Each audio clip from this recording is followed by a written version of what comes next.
Alright, so I got this issue here. I'll show you the codes.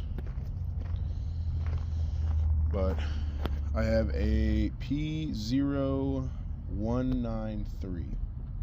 It did cause the truck to go into a derate, which then caused the truck to not regen, which in turn caused it to end up having to get the DPF removed. So I initially pulled the DPF. I replaced the sensor, thinking we're good.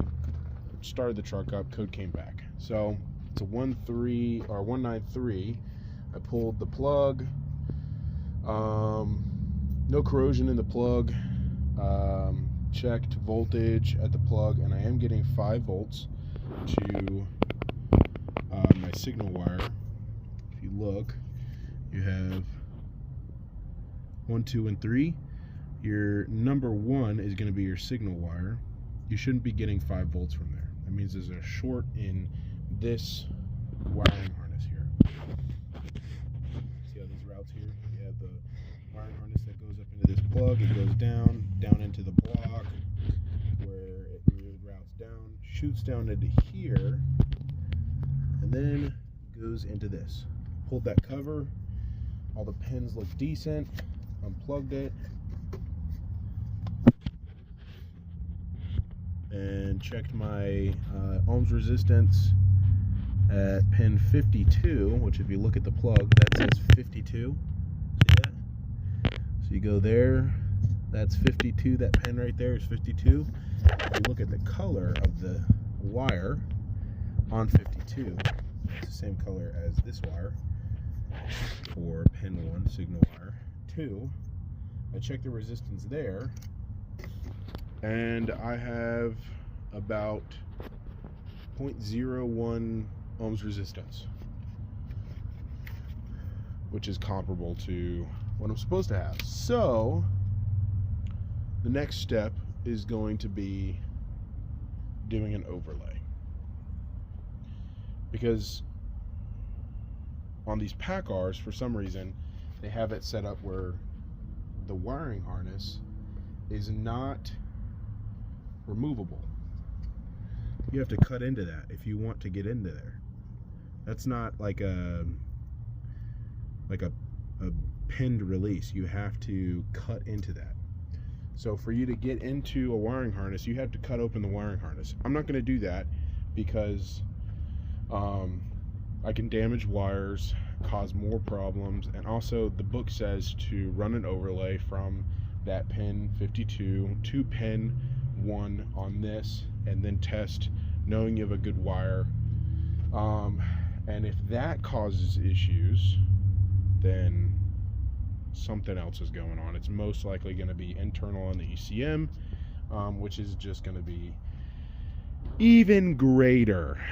So that's what I'm dealing with right now. I'll show you kind of the process you can go through with the voltmeter.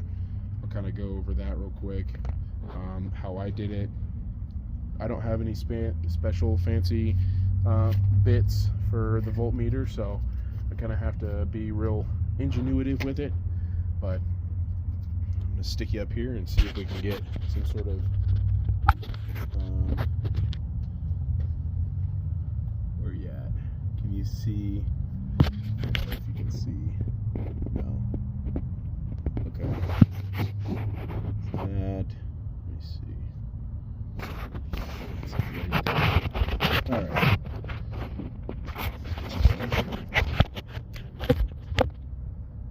Okay, that's perfect. All right. So, like I said before, you have pin 52. I'll show you with this right here. Pin 52. That goes over. That's your pin right there. Right. So what I did is I took a wire. I don't know if you can see that, but I took a wire. I took like a regular opened end there, a wrap around there for my voltmeter. Take your pin 52, pop that into the pin 52 on this plug. Take your voltmeter, you set it to ohms, every time you test your resistance, you always have to test your leads. Because what are the chances that these leads are messed up? Good. So I have set that right there. I don't know if you guys can see that, but if I go right here, shove that in there, and then right here, shove that in there, you can see 003. So we have 3 ohms of resistance, which is generally something that you're going to see. Also, with this right here, this is old wire. You're going to see a little higher of a resistance with that little piece right there. I'll show you real quick. Plug this back in, throw the key in there, show you what the symptoms are right now, so you can see. So set it to volts, and I have a ground, which is my engine block, and I'm going to check this, which is I'm supposed to get 5 volts there. Get my good ground behind it. Come on, ground, do your thing. This is where I'm supposed to get 5 volts, so this is my test. Come on, ground.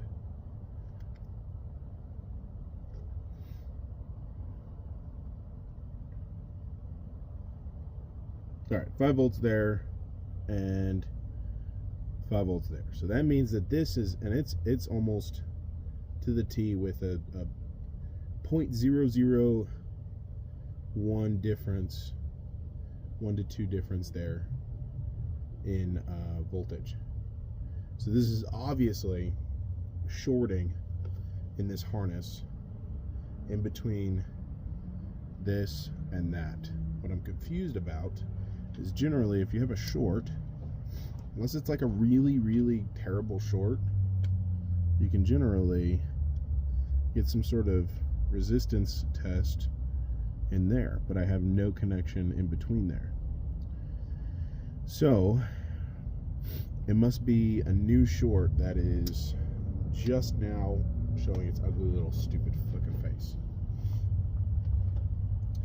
So we'll put everything back together, and I'll come back tomorrow because it is 8:30 and I have an hour drive home. So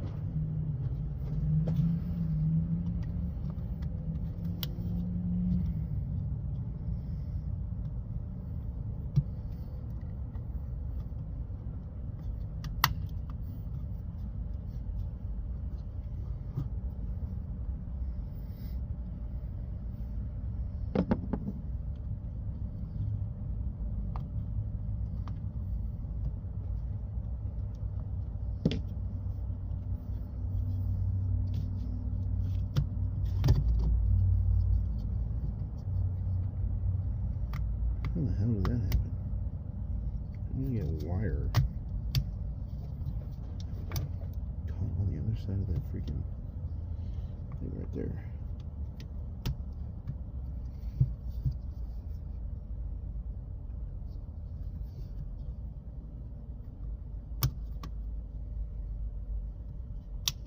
There she is. Alright. So excited for this weekend. Hoping it doesn't rain and I get some sort of decent weather with a free day off.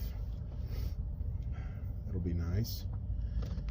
So just for the fact that I'm not going to be in the area tonight, and I'm going to close this hood, I'm going to put this all back together because the chances of it raining, it's not slim, but chances aren't nothing. So still want to make sure that what I have that is working currently is still working when I come back. So back in.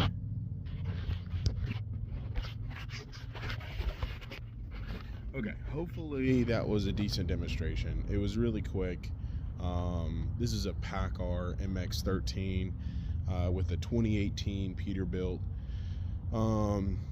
Generally, these motors like to have issues with the wiring harness, and the cooling issues and stuff like that. These also really are not that powerful when it comes to these kinds of motors, but when it comes to like working on these things, they're so complicated and everything that you pretty much have to be a specialist to work on just PACCARs in general. So but thankfully I know my way around a PACCAR at least once or twice. I've done my fair share of PACCAR duties to be able to know what to look for, what's common, where to look for stuff. So I will see you tomorrow. Good morning. All right. So I already got to fixing that electrical issue on the fuel rail pressure sensor. I was telling you before, I had the signal on number 1. So what I did is I made a jumper wire and ran it from that wire, cut that one, ran it all the way around into my ACM harness, and that's basically an overlay. Technically, for long term, you're supposed to depin the plug, and then you're supposed to pin in the wire from that plug, but I don't have a depin tools. I'm ordering those are on the way, so I'm going to do it correctly whenever those get here. But for right now, that will work. We'll throw some electrical tape around here to get those covered up, and around this down here. But I ran the codes and something else happened. I'll show you real quick. I have a BPV actuator CAN code. I didn't even realize this. I don't know why the code didn't show up until after I fixed the fuel issue, but look at this.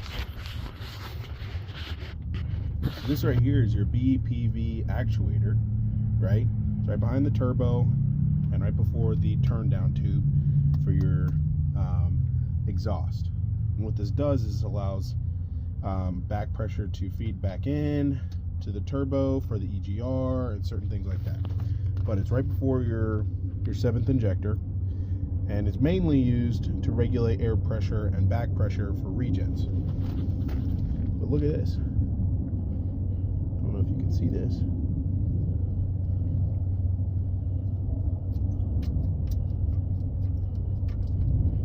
That's not supposed to do that. So basically what's happening is this thing's opening up and it's supposed to shoot back up, just like this one up here. See how this one is on your intercooler? It's supposed to come back up like that, right? And it's not. So this one's just staying open because it doesn't have any sort of pressure on either way. So that actuator down there is getting all kinds of crazy readings on it. Also, I don't know if you can see it, but we have soot down here. So I've got to rebuild this BPV actuator. I ordered it from Peterbilt. It's going to be here in 2-3 days. It's going to be on Monday. It's Friday. Thank goodness it's Friday, but it's Friday, so it's going to be here on Monday. Also, I hope you can hear me. There's like a jet, because there's a military base like friggin', I don't know, 10 miles away from me right now. But yeah, I can hope that will fix all of my regen issues and the codes I have, because I also have a humidity code for the humidity sensor, but I replaced the humidity sensor, I think it was 3 months ago. So I guess we'll see what happens. I don't know. I'll show you how to rebuild it whenever I get the parts, and come back for part 2 of the video, because anyways, I'm going to end the video here. So, like and subscribe, I guess. I don't know if this is not something I do, I guess. This is a new account. Never done this before, but like and subscribe, my guys. No, that was gay. Like, just, I don't know.